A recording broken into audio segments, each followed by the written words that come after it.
आज अपन पढ़ेंगे चतुर्थ श्रेणी भर्ती के लिए मॉडल पेपर। यह मॉडल पेपर आपके रहेगा उस हिसाब से जिस हिसाब से चतुर्थ श्रेणी भर्ती का जो सिलेबस वाइज और 120 क्वेश्चंस का आपके पेपर होने वाला है उसके अनुसार अपन यह मॉडल पेपर पढ़ने वाले हैं। तो जुड़ जाइए क्लास में। सारे सब्जेक्ट वाइज सारे क्वेश्चंस मैंने इस क्लास में डाले हैं। एक प्रकार से मॉडल पेपर है कि किस तरह से आपका एग्जाम होगा, किस तरह से आपसे क्वेश्चन पूछे जाएंगे। ओके, तो जुड़ जाइए। अपनी क्लास का पहला क्वेश्चन है कि प्रसिद्ध कुंभ श्याम मंदिर कहाँ स्थित है। तो चित्तौड़, आमेर, मंडौर, कुंभलगढ़, तो कहाँ पर स्थित है? अपना राइट आंसर हो जाएगा ए, चित्तौड़गढ़ में। कहाँ पर है कि प्रसिद्ध कुंभ श्याम मंदिर स्थित है? वो है चित्तौड़ में। ओके, नेक्स्ट क्वेश्चन अपना वो है यहाँ की मीनाकारी की थेवा कला के लिए राजस्थान का कौन सा स्थान प्रसिद्ध है? किसके लिए फ्रेंड्स? थेवा कला के लिए। जो थेवा कला, मीनाकारी की थेवा कला है, उसके लिए राजस्थान का प्रसिद्ध स्थान है कौन सा है? ऑप्शन है बाड़मेर, प्रतापगढ़, नाथद्वारा, जोबनेर। तो अपना राइट आंसर हो जाएगा प्रतापगढ़। की जो प्रतापगढ़ है वो मीनाकारी की थेवा कला के लिए प्रसिद्ध स्थान है। अगला क्वेश्चन है अपना कि राजस्थान का पहला 100% स्वास्थ्य बीमा कवरेज वाला गांव है। तो कौन सा गांव है राजस्थान का ऐसा पहला जो 100% स्वास्थ्य बीमा कवरेज वाला गांव रहा है? तो नीमारदा, नरेना, नरसाना या फिर नीमराना। तो कौन सा गांव रहा है? तो वह रहा है नरसाना गांव, जो राजस्थान का पहला ऐसा गांव है जो 100% स्वास्थ्य बीमा कवरेज वाला गांव रहा है, नरसाना। याद रखना है फ्रेंड्स आपको। नेक्स्ट क्वेश्चन है अपना कि प्रसिद्ध बम नृत्य राज्य के किस जिले से संबंधित हैं? तो राजस्थान का कौन सा जिला है जिसमें बम नृत्य प्रसिद्ध है? तो भरतपुर, बीकानेर, जालोर, जयपुर। तो आपका राइट आंसर हो जाएगा ए, करेक्ट हो जाएगा भरतपुर। की जो भरतपुर जिला है वहाँ पर बम नृत्य किया जाता है। अगले क्वेश्चन पर आ जाते हैं कि सीताबाड़ी में किस जनजाति से संबंधित मेला लगता है? तो गरासिया, भीलमीणा, सहरिया, कालबेलिया। तो आपका राइट आंसर हो जाएगा सी, सहरिया जनजाति का सीताबाड़ी में मेला लगता है। ओके फ्रेंड्स, क्वेश्चंस के आंसर करो साथियों। अपन एक प्रकार से मॉडल पेपर लेकर आए हैं इस क्लास पर। सभी सब्जेक्ट के आपको इस क्लास पर क्वेश्चन देखने को मिलेंगे। ओके, नेक्स्ट क्वेश्चन अपना कि अहिरवाटी बोली मुख्य रूप से राजस्थान के किस जिले में बोली जाती है? तो किस जिले में बोली जाती है? जयपुर, अलवर, भरतपुर, झुंझुनू। तो कौन सा जिला है? तो वह जिला है अलवर, जिस पर अहिरवाटी बोली मुख्य रूप से बोली जाती है आपके। ओके, अगले क्वेश्चन पर अपन आ जाते हैं कि राजस्थान में वालर कृषि का प्रकार है। जो वालर कृषि की जाती है वो किसका प्रकार है, किस प्रकार की खेती होती है? तो स्थानांतरित कृषि, अंतः कृषि, व्यापारिक कृषि या फिर बागानी कृषि। तो राजस्थान में जो वालर कृषि होती है वो होती है स्थानांतरित कृषि। ओके, ठीक है। नेक्स्ट क्वेश्चन अपना वह है कि भारतीय वन्यजीव संरक्षण अधिनियम लागू हुआ तो कब हुआ? ऑप्शन है 1992, 1982, 1972 या फिर 1962। तो भारतीय वन्यजीव संरक्षण अधिनियम लागू हुआ वह हुआ 1972 में। कब हुआ? 1972 में यह लागू हुआ था। सी करेक्ट आंसर यहाँ से हो जाएगा। अगला क्वेश्चन है अपना कि जहांगीर ने मुगल बादशाह बनने के बाद में किस राजपूत शासक के मनसब को कम कर दिया था? तो भगवंत सिंह, जगत सिंह, जसवंत सिंह या फिर मान सिंह। तो अपना राइट आंसर कौन सा हो जाएगा? डी अपना राइट आंसर हो जाएगा मान सिंह। की जो मान सिंह थे उनके मनसब को कम कर दिया था जहांगीर ने मुगल बादशाह बनने के बाद। ओके, अगले क्वेश्चन पर अपन आते हैं। अपना अगला क्वेश्चन है कंप्यूटर से संबंधित कि कंप्यूटर का नियंत्रक भाग कहलाता है। तो कंप्यूटर का नियंत्रक भाग होता है वह क्या कहलाता है? ऑप्शन है प्रिंटर, कुंजी पटल, सीपीयू या फिर हार्ड डिस्क। तो क्या कहलाता है? तो कंप्यूटर का नियंत्रक भाग कहलाता है आपके CPU. Okay friends, next question पर अपन आते हैं। नेक्स्ट क्वेश्चन है कि कंप्यूटर के मस्तिष्क को कहा जाता है। तो कंप्यूटर का मस्तिष्क होता है वह किसे कहा जाता है? तो स्मृति को, कुंजी पटल को, सीपीयू को या फिर हार्ड डिस्क को। तो कंप्यूटर का मस्तिष्क कहा जाता है सीपीयू को। किसको कहा जाता है? सीपीयू को कंप्यूटर का मस्तिष्क कहा जाता है। अगले क्वेश्चन पर आते हैं कि कंप्यूटर का सबसे महत्वपूर्ण भाग है। तो सीपीयू, कीबोर्ड, डिस्क या फिर प्रिंटर। तो कौन सा है? तो कंप्यूटर का सबसे महत्वपूर्ण भाग है सीपीयू। इंपॉर्टेंट भाग होता है सीपीयू। ओके, अगले क्वेश्चन पर आते हैं साथियों। अगला क्वेश्चन है अपना कि राजस्थान पंचायत अधिनियम किस वर्ष में लागू किया गया? 1954, 1955, 1953 या फिर 1956। तो राजस्थान पंचायत अधिनियम लागू किया आपके 1953। कब किया गया? 1953 में लागू किया गया। ओके, सी करेक्ट हो जाएगा। अगला क्वेश्चन है कि प्रसिद्ध चित्रशाला के शाही महल में स्थित है। तो प्रसिद्ध चित्रशाला है वो कहाँ पर? प्रसिद्ध चित्रशाला के शाही महल है वो कहाँ पर स्थित है? जोधपुर, बूंदी, आमेर, कोटा। तो आपका राइट आंसर हो जाएगा बूंदी। बी करेक्ट हो जाएगा यहाँ से कि प्रसिद्ध चित्रशाला बूंदी के शाही महल स्थित है। ओके, अगला क्वेश्चन है अपना कि दिसंबर 2021 तक राजस्थान में ऊर्जा की अधिष्ठापित क्षमता कितनी थी? तो कितनी क्षमता थी? 20,762 मेगावाट, 23,321 मेगावाट, 31,310 मेगावाट या फिर 21,979 मेगावाट। तो कितनी थी? तो अपना राइट आंसर हो जाएगा बी, 23,321 मेगावाट दिसंबर 2021 तक राजस्थान में ऊर्जा की अधिष्ठापित क्षमता थी। ओके, अगला क्वेश्चन है अपना कि नेवरी शरीर के किस अंग में पहनी जाती हैं? तो हाथों में, गले में, पैरों में, कमर में। तो अपना राइट आंसर हो जाएगा पैरों में, की जो नेवरी आभूषण होता है वो बॉडी पार्ट्स होता है अपना पैर, उनमें पहनी जाती है। ओके, और जितने भी विद्यार्थी चैनल से नए जुड़े हैं कृपया चैनल को सब्सक्राइब कर लो ताकि आने वाली क्लास आपको मिल सके। ओके, नेक्स्ट क्वेश्चन है कि राजस्थान के किस जिले में बाणगंगा नदी बेसिन का सर्वाधिक प्रतिशत भाग स्थित है? कौन सी नदी का? बाणगंगा नदी का जो बेसिन भाग है वो सर्वाधिक कौन से जिले में है? ऑप्शन है भरतपुर, दौसा, अलवर, जयपुर। तो अपना राइट आंसर हो जाएगा भरतपुर। ओके, नेक्स्ट क्वेश्चन है यहाँ पर कि राजस्थान में प्रसिद्ध सोने चांदी की हवेली कहाँ स्थित है? तो राजस्थान में सोने चांदी की हवेली कहाँ पर स्थित है? ऑप्शन है लक्ष्मणगढ़ सीकर, पोखरण जैसलमेर, बिसाऊ झुंझुनू, महनसर झुंझुनू। तो आपका राइट आंसर हो जाएगा डी, महनसर झुंझुनू। ओके, अगले क्वेश्चन पर अपन आते हैं। अगला क्वेश्चन अपना कि रीड कोर एक संयुक्त उद्यम के रूप में 50-50% के अनुपात में राजस्थान सरकार तथा द्वारा स्थापित किया गया है। तो 50% तो किसका है? राजस्थान सरकार का, और 50% किसका है? ऑप्शन में देखते हैं IL व FS का, NHA का, RSRTC का या फिर RSAMB का। तो किसका है 50% अनुपात? तो अपना राइट आंसर हो जाएगा ए, IL व MF का। ठीक है, कि 50% तो है संयुक्त उद्यम है, तो 50% तो है राजस्थान सरकार का, 50% है IL व FS का। ओके, याद रहेगा आपको अच्छे से। ऐसे क्वेश्चन जरूर पूछ लेता है एग्जामिनर, तो अच्छे से क्वेश्चंस को दिमाग में सेट कर लो। ओके, नेक्स्ट क्वेश्चन है कि निम्नलिखित में से किस स्थान पर राजस्थान में साधारणतः सर्वाधिक वर्षा दर्ज की गई? तो कहाँ पर सर्वाधिक वर्षा दर्ज की गई? माउंट आबू, किशनगढ़, चित्तौड़गढ़ या फिर शाहबाद। तो कहाँ पर की गई? आपका करेक्ट आंसर हो जाएगा ए, माउंट आबू पर। ओके, नेक्स्ट क्वेश्चन पर आते हैं अपन कि मुर्की आभूषण शरीर के किस भाग में पहना जाता है? तो मुर्की जो आभूषण होता है वो बॉडी के कौन से पार्ट में पहना जाता है? तो नाक, कान, गर्दन, सिर। तो अपना राइट आंसर हो जाएगा कान पर। कहाँ पर पहना जाता है मुर्गी को? कान पर पहना जाता है। अगला क्वेश्चन है कि माइक्रोसॉफ्ट कंपनी के संस्थापक है? तो सवीर भाटिया, बिल गेट्स, ए एवं बी दोनों, इनमें से कोई नहीं। तो आपका राइट आंसर क्या हो जाएगा? बिल गेट्स, बी करेक्ट हो जाएगा कि जो माइक्रोसॉफ्ट कंपनी के संस्थापक है वह है बिल गेट्स। ठीक है, अगला क्वेश्चन अपना कि www का पूर्ण रूप है? तो क्या है www का पूर्ण रूप? तो web working window, window world wide web, world working web. तो क्या है www का पूर्ण रूप? सी आपका करेक्ट हो जाएगा, वर्ल्ड वाइड वेब। जैसे अपन किसी भी चीज़ को गूगल साइट में या क्रोम साइट पे जाकर सर्च करते हैं तो अपने पास किसी भी साइट में पहुंचने के लिए जैसे www.com का प्रयोग करते हैं, तो ये जो www होता है इसका पूर्ण रूप होता है वर्ल्ड वाइड वेब।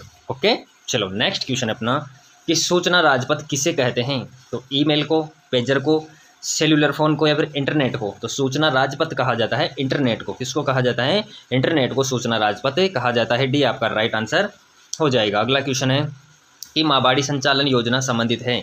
तो उद्योग से, शिक्षा से, हस्तशिल्प से या फिर स्वास्थ्य से। तो माँबाड़ी संचालन योजना संबंधित है शिक्षा से। किससे संबंधित है? शिक्षा से संबंधित है। ओके, नेक्स्ट क्वेश्चन है कि निम्नलिखित में से कौन सा दादू पंथ से संबंधित नहीं है? तो अर्णबवाणी, अलख-दरिबा, दादू खोल, नरेना मुख्य पीठ। तो निम्नलिखित में से संबंधित नहीं है वो है अर्णबवाणी। ठीक है, नेक्स्ट क्वेश्चन पर आ जाते हैं। नेक्स्ट क्वेश्चन है कि राजस्थान पर्यटन विभाग द्वारा मारवाड़ उत्सव वर्ष 2000 में किस माह में आयोजित किया गया? सितंबर में, अक्टूबर में, नवंबर में, दिसंबर में। तो अपना राइट आंसर हो जाएगा बी, अक्टूबर में। ओके, नेक्स्ट क्वेश्चन पर आ जाते हैं। नेक्स्ट क्वेश्चन है अपना करंट का, राजस्थान और भारत की समसामयिक स्थिति से आपके 10 प्रश्न बनने वाले हैं चतुर्थ श्रेणी के अंदर। तो रट लो क्वेश्चंस को जो करंट होने वाली है आपकी। ओके, नेक्स्ट क्वेश्चन है कि वर्ष 2025-26 के लिए राजस्थान की अनुमानित GSDP कितनी होनी अनुमानित है? कितनी होनी अनुमानित है? 18 लाख करोड़ रुपए, 19,89,000 करोड़ रुपए, 21 लाख करोड़ रुपए या फिर 17,50,000 करोड़ रुपए। तो अपना राइट आंसर हो जाएगा बी, 19,89,000 करोड़ रुपए।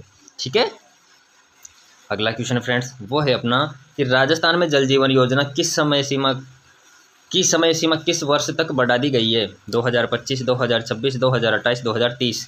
तो राजस्थान में जो जल जीवन योजना है उसकी समय सीमा बढ़ाकर कर दी गई है 2028। कितनी कर दी गई है? 2028। पहले कितनी थी? 2024। ओके। नेक्स्ट क्वेश्चन अपना कि हाल ही में राजस्थान ने शहरी क्षेत्रों में पेयजल समस्या के समाधान हेतु कौन सी नई योजना शुरू करने की घोषणा की है? तो कौन सी योजना शुरू की गई है? ऑप्शन है मुख्यमंत्री ग्रामीण जल योजना, शहरी जल सुरक्षा मिशन, मुख्यमंत्री जल जीवन मिशन, शहरी नगर पेयजल विकास योजना। तो अपना राइट आंसर हो जाएगा 3 नंबर, मुख्यमंत्री जल जीवन मिशन शहरी योजना। ओके, अगले क्वेश्चन पर अपन आते हैं। अगला क्वेश्चन अपना कि चौल, निकोल, पट्टा, दुकुल और चोरसो के विभिन्न नाम है। तो ये किसके नाम है साथियों? कि चौल, निकोल, पट्टा, दुकुल और चोरसो। तो अंगरखा, ओढ़नी, चोली, घाघरा, तो किसके रूप हैं, किसके नाम है ये? तो अपना राइट आंसर हो जाएगा ओढ़नी। कि जो चौल, निकोल, पट्टा, दुकुल और चोरसो ये सब किसके नाम है? ओढ़नी के नाम हैं। अगला क्वेश्चन है कि राजस्थान में 2011 की जनगणना के अनुसार निम्नलिखित में से कौन से जिले में द्वितीय न्यूनतम जनसंख्या घनत्व रहा? तो जनसंख्या घनत्व की बात कर रहा है कि जो द्वितीय न्यूनतम कि दूसरा सबसे कम न्यूनतम रहा जनसंख्या घनत्व का, वह कौन सा जिला था? ऑप्शन है जैसलमेर, बाड़मेर, बीकानेर, चूरू। तो अपना राइट आंसर हो जाएगा सी, बीकानेर। ओके। अगला क्वेश्चन अपना वो है यहाँ पर कि तालछापर अभ्यारण्य किसके लिए प्रसिद्ध है? तो तालछापर है वो किसके लिए प्रसिद्ध है? बाघ, काला हिरण, मगरमच्छ, हरा कबूतर। तो किसके लिए प्रसिद्ध है तालछापर अभ्यारण्य? तो तालछापर अभ्यारण्य स्थित है आपके काला हिरण के लिए ही इसको जाना जाता है। ओके, नेक्स्ट क्वेश्चन है कि पेनिसिलिन का आविष्कार किसने किया? तो साथियों साइंस से संबंधित भी आपकी इस क्लास में क्वेश्चन है। पेनिसिलिन का आविष्कार है वो किसने किया? इयान फ्लेमिंग ने, अलेक्जेंडर फ्लेमिंग ने, स्टीफन हॉकिंग ने या फिर रॉबर्ट कॉच ने? तो पेनिसिलिन का आविष्कार किया था वह थे अलेक्जेंडर फ्लेमिंग ने। किसने किया था? अलेक्जेंडर फ्लेमिंग ने पेनिसिलिन का आविष्कार किया था। याद रहेगा दोस्तों आपको। अगला क्वेश्चन अपना कि प्रतिजीय पेनिसिलिन किससे प्राप्त होता है? तो पेनिसिलिन है वो किससे प्राप्त होता है? कृत्रिम प्रोसेस से, एक जीवाणु से, कवक से या फिर विषाणु संक्रमित कोशिकाओं से। तो प्रतिजीय पेनिसिलिन आपको कलेक्ट किया जाता है, प्राप्त होता है, वो होता है कवक से। किससे होता है? कवक होता है, उससे प्रतिजीय पेनिसिलिन कलेक्ट किया जाता है। ओके, नेक्स्ट क्वेश्चन है कि एफ्लाविस किससे बनते हैं? तो एफ्लाविस है वो किससे बनते हैं? ऑप्शन में है कवक, जीवाणु, शैवाल, विषाणु। तो आपका राइट आंसर क्या होना चाहिए यहाँ पर? आपका राइट आंसर हो जाएगा कवक। ए करेक्ट आंसर आपका यहाँ से हो जाएगा फ्रेंड्स। और जितने भी विद्यार्थी चैनल है कृपया चैनल को सब्सक्राइब कर लो ताकि आने वाली क्लास से आपको मिले। ओके, नेक्स्ट क्वेश्चन है कि किसने सेंटीमीटर की समवर्षा रेखा राजस्थान राज्य की भूमि को लगभग 2 बराबर भागों में बांटती है? कि जैसे राजस्थान है उसको 2 बराबर भागों में बांटने वाली जो कौन सी सेंटीमीटर वर्षा रेखा है? समवर्षा रेखा। तो आपका राइट आंसर क्या होगा? ऑप्शन है 50, 25, 75, 100। तो 50 अपना राइट आंसर हो जाएगा ए, कि जो 50 सेंटीमीटर समवर्षा रेखा है वो राजस्थान को 2 भागों में डिवाइड कर देती है। यहाँ से जैसे आधा राजस्थान एक तरफ, आधा राजस्थान एक तरफ, जो 50 सेंटीमीटर समवर्षा हो गई ये राजस्थान को 2 वर्षा भागों में अलग अलग बांट देती है। अगला क्वेश्चन है कि जैन तीर्थ स्थल रणकपुर मंदिर के प्रमुख शिल्पकार कौन थे? तो जैन तीर्थ स्थल रणकपुर मंदिर है उसके शिल्पकार कौन थे? ऑप्शन है तेजपाल, वास्तुपाल, देपाक या फिर मंडन। तो आपका राइट आंसर हो जाएगा देपाक, कि जो जैन तीर्थ स्थल रणकपुर है उसके वास्तुकार थे देपाक। ओके, अगला क्वेश्चन अपना वो है यहाँ पर कि अकाल की सर्वाधिक तीव्रता जिले में होती है। तो अकाल की सर्वाधिक तीव्रता किस जिले में देखने को मिलती है? जैसलमेर, पाली, जालौर, बाड़मेर। तो आपका राइट आंसर हो जाएगा यहाँ से वह हो जाएगा पाली। ठीक है, चलो नेक्स्ट क्वेश्चन अपना वह है यहाँ पर कि राष्ट्रपति पिछड़ा वर्ग आयोग की स्थापना कब हुई? तो राष्ट्रपति पिछड़ा वर्ग की आयोग की स्थापना हुई कब हुई? 1975, 1970, 1909 या फिर 1993। तो कब हुई? तो आपका राइट आंसर हो जाएगा 1993 में राष्ट्रपति पिछड़ा वर्ग की स्थापना हुई थी। ओके, नेक्स्ट क्वेश्चन है, साथ ही साथ कमेंट्स बॉक्स में आंसर किया करो फ्रेंड्स ताकि कितने क्वेश्चन आप राइट कर पाए इस चीज़ का आपको अंदाजा लगेगा। ओके, नेक्स्ट क्वेश्चन है कि पिछड़ा वर्ग आयोग का गठन कौन करता है? तो पिछड़ा वर्ग आयोग का गठन कौन करता है फ्रेंड्स? तो राष्ट्रपति, प्रधानमंत्री, लोकसभा अध्यक्ष या फिर गृह मंत्री। तो पिछड़ा वर्ग आयोग का गठन करता है वह कौन करता है? तो वह करता है राष्ट्रपति। ये आपका राइट आंसर हो जाएगा। अगला क्वेश्चन है कि प्रथम पिछड़ा वर्ग आयोग के अध्यक्ष कौन थे? तो प्रथम यानी कि पहले सर्वप्रथम की बात हो रही है कि जो प्रथम पिछड़ा वर्ग आयोग के अध्यक्ष थे वह कौन थे? तो बताओ फटाफट से कौन थे, आंसर करो कमेंट्स बॉक्स में, आंसर करो फटाफट से कि वीपी मंडल, वीपी सिंह, काका कोलेलकर या फिर एच हनुमंत थप्पा। तो कौन थे प्रथम पिछड़ा वर्ग आयोग के अध्यक्ष? तो आपका राइट आंसर हो जाएगा सी, काका कलेलकर। ओके, नेक्स्ट क्वेश्चन अपना वो है यहाँ पर कि राजस्थान के प्रथम लोकायुक्त थे। तो राजस्थान के प्रथम लोकायुक्त कौन थे? तो ID दुआ, KPU मेनन, KS सिद्धू या फिर MD कोरानी। तो कौन थे? आपका राइट आंसर हो जाएगा साथियों। इसका राइट आंसर मैं चाहूँगा आप करो, ताकि मैं आपकी एकाग्रता देख सकूँ कि आप कितनी तल्लीनता के साथ क्लास में जुड़े हुए हो। ओके, अपना अगला क्वेश्चन है फ्रेंड्स, वो है यहाँ पर कि निम्नलिखित में से कौन सा कारक राजस्थान की जलवायु को निर्धारित करने के लिए उत्तरदायी नहीं है? तो तापमान, समुद्र से दूरी, प्रचलित पवनें, वर्षा का समान वितरण। तो अपना राइट आंसर हो जाएगा वर्षा का समान वितरण। ठीक है, अगला क्वेश्चन अपना वो है यहाँ पर कि भारत में दलीय पद्धति की एक विशेषता है। तो भारत में दलीय पद्धति की एक विशेषता है, वह कौन सी है? तो द्विदलीय पद्धति, बहुदलीय पद्धति, सांप्रदायिक दलों का अभाव, क्षेत्रीय दलों का अभाव। तो अपना राइट आंसर क्या हो जाएगा? बी, बहुदलीय पद्धति भारत के दलीय पद्धति की एक विशेषता है। ठीक है फ्रेंड्स, अगला क्वेश्चन अपना वह है यहाँ पर कि दल विहीन लोकतंत्र के पक्ष में कौन था? तो दल विहीन लोकतंत्र के पक्ष में कौन था? जयप्रकाश नारायण, भूपेंद्र नाथ दत्त, MN राय या फिर जवाहरलाल नेहरू। तो अपना राइट आंसर हो जाएगा ए, जयप्रकाश नारायण दल विहीन लोकतंत्र के पक्ष में थे। नेक्स्ट क्वेश्चन अपना कि मंडल आयोग का संबंध था। तो मंडल आयोग का संबंध किससे था? अनुसूचित जातियों से, अनुसूचित जनजातियों से, पिछड़ी जातियों से या फिर उपरोक्त सभी। तो मंडल आयोग का संबंध था वो था पिछड़ी जातियों से। सी करेक्ट आंसर हो जाएगा। अगला क्वेश्चन है कि जंग के खिलाफ क्वेश्चन कह रहा है कि जंग के खिलाफ स्लिप गेज की सतह पर कौन सा सुरक्षात्मक कोट लगाया जाता है? तो कौन सा कोट लगाया जाता है? ग्रीस, पेट्रोलियम जेली, CTC या फिर स्नेहक तेल। तो क्या लगाया जाता है? Petroleum jelly. भी आपका राइट आंसर हो जाएगा कि जंग के खिलाफ जो स्लिप गेज की सतह पर लगाया जाता है सुरक्षात्मक कोट के रूप में, वह लगाया जाता है पेट्रोलियम जेली। ठीक है, अगला क्वेश्चन है कि निम्नलिखित में से कौन सा एक क्रिस्टलीय ठोस है? तो क्रिस्टलीय ठोस कौन सा है इनमें से? ऑप्शन है रबर, प्लास्टिक, सादा नमक या फिर मोम। तो क्रिस्टलीय ठोस है वो है सादा नमक। याद रहेगा आपको, अच्छे से रट लो क्वेश्चंस को। अगला क्वेश्चन है कि आयोडीन के दाग किसके द्वारा दूर किए जा सकते हैं? तो आयोडीन के जो दाग होते हैं वो किसके द्वारा दूर किए जा सकते हैं? बताओ फटाफट से। ऑप्शन है सांद्र हाइड्रोक्लोरिन अम्ल से, अमोनिया से, सोडियम थायोसल्फेट से या फिर कॉस्टिक सोडा से। तो किससे किया जा सकता है दूर आयोडीन के दाग? तो अपना राइट आंसर हो जाएगा सी, सोडियम थायोसल्फेट से। किससे? सोडियम थायोसल्फेट से आयोडीन के दाग दूर किए जा सकते हैं। इसी के साथ अपनी क्लास यहाँ पर समाप्त होती है। क्लास आपको कैसी लगी जरूर बताना, और जितने भी विद्यार्थी चैनल पे नए जुड़े हैं चैनल को सब्सक्राइब कर लो ताकि आने वाली क्लास आपको मिल सके। ओके फ्रेंड्स, इसी के साथ अपन अपनी क्लास को यहाँ पर विराम देते हैं। धन्यवाद।